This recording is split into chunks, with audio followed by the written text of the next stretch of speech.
I'm easily bothered by persistence. One step from lashing out at you. Hey guys, today we're going to be talking about body positioning for using the nozzle. This is one of those things that efficiency is going to mean everything with how long you can last and not getting exhausted. And there's a lot of little tricks you can do to better extend your longevity of the nozzle. So first of all, how not to hold it. I don't want the nozzle close into my face, close into my body. If I do this, my goal is to be able to whip the nozzle around. If you notice, if I have to move this nozzle around, I have to move my entire body when the nozzle is close to me. So I don't want that, I want to minimize the amount of energy that I put forth when I control the nozzle. So the further out I can go, the better. If I have my nozzle out here, I want to make sure it's far enough that I can control the bail, but no closer. I want to be able to open and shut the bail, but down here I can whip this whole thing around and my upper body stays stationary.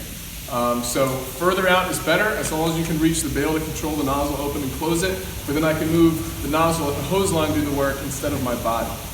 Similarly, if you look at my leg position right now, on my knees, if I open this, it's going to push me way back. So I want to put my body in a different position to drive the energy down into my knee and into the ground. So right now I have a leg out in front of me for stability. I've got my weight over my back knee, in this case my right leg, the hose line coming across my right thigh. And if I pin this against my thigh with my right hand and arm, open this up, can whip it around, and it's driving that energy into the ground instead of just pushing me straight back. Another technique that works really well, especially if you've got to be stationary for a while, instead of sitting there holding with your arms and pinning against your body, I can take my leg on whatever side the hose line is flowing, and I'm simply going to pin the line, put my knee to one side, my foot on the other side so that it kind of comes between it, and sit back.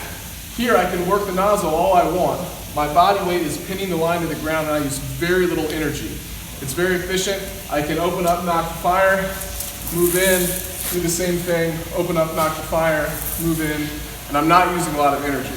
And that's great if I'm stationary, if I'm at a door, if I'm outside flowing water. It helps conserve energy. So we'll talk more about the backup firefighter down the line, but this is just some techniques to make it easier to control the nozzle when you're operating the engine 3/4. Be yourself, by yourself, stay away